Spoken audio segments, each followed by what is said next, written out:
Ndugu waandishi wa habari, leo tarehe 26 mwezi wa 4 2025, nimeona ni siku muhimu sana kwangu kuweza kuzungumza na Watanzania wenzangu. Lakini nikasema nianze na machache tu. Mimi kama ambavyo utambulisho wangu ulivyo, mimi ni mwanaharakati huru ambaye mimi sisemi haya ninayotarajia kuyasema kwa sababu aidha natumwa na kundi la watu au natumwa na mamlaka yoyote au natumwa na itikadi fulani za chama chochote cha siasa. Mimi ni mwanaharakati huru ambaye mimi kazi yangu ni kusema yale ambayo sana sana yanazingatia ushauri na maoni kwa taifa langu. Nianze kwa kusema tu kwamba taifa letu linaongozwa kwa misingi ambayo ni ya kuamini kwamba Mwenyezi Mungu yupo.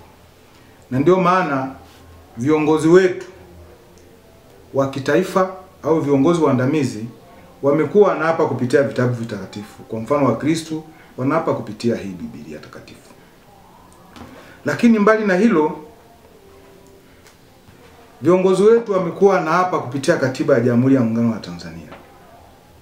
Kwa sababu ndio msingi, Mungu na sheria za nchi.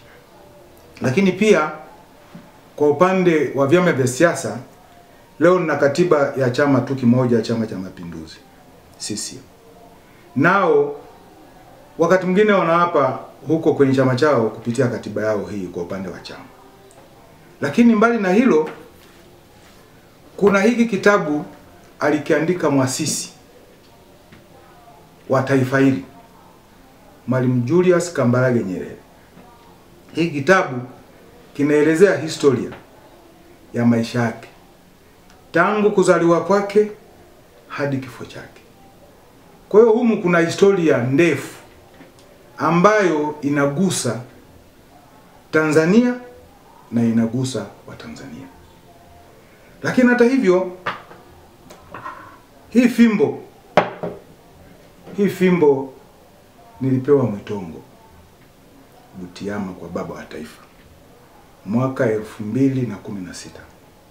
Niliongoza ujumbe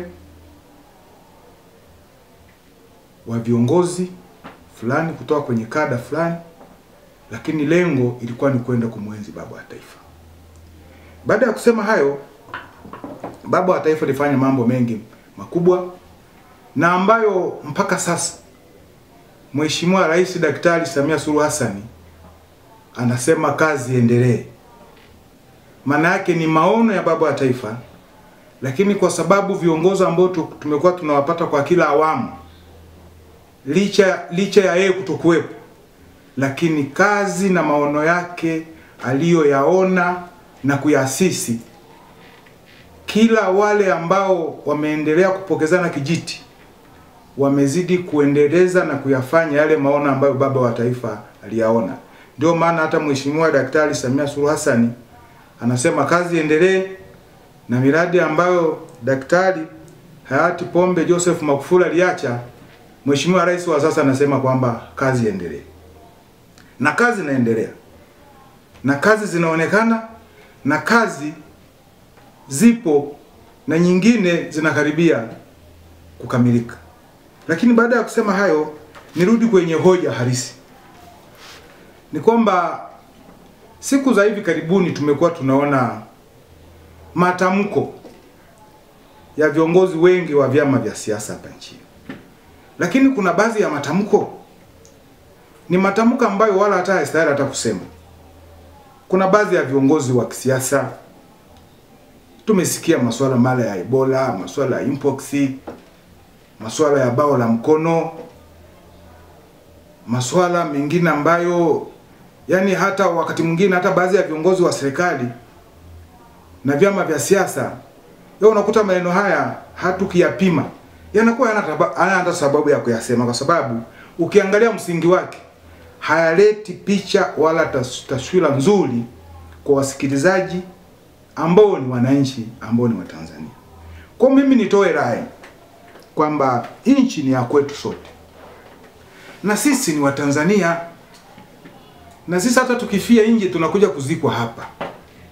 Kwa hiyo lazima tuwe na maneno ambayo yataleta faraja, hata si kwa mtu ambaye ni mfuasi wa chama chako, hata kwa mtu ambaye hayuko serikalini, lakini akiyasikia maneno anapata faraja kwamba huyu aidha ni kiongozi kwa upande fulani, lakini anachozungumza kinaakisi kuimarisha kwanza amani na utulivu ambao tumekuwa tunauhubiri kila siku. Kwa hiyo katika mazingira hayo, amani haiwezi kawa tu kwa upande mmoja. Tunazungumzia kwa mfano hali ya mipaka, kwamba nchi yetu iwe na amani na utulivu kwa maana mipaka ni shwari, lakini si maana halisi. Neno amani na utulivu lina maana pana sana. Mtu akiwa nyumbani kwake hana chakula, hana uhakika wa kupata chakula, anakuwa hana amani na utulivu kwenye kaya yake. Lakini mtu anaweza kuwa amelima mazao yake, alafu muda wa kuvuna, akishavuna hajui hatima ya bei atakayouza, wala hajui atauza wakati gani. Moyo wake hauwezi kuwa na amani na utulivu, kwa sababu maisha yake bado yanaendelea kuwa ni magumu.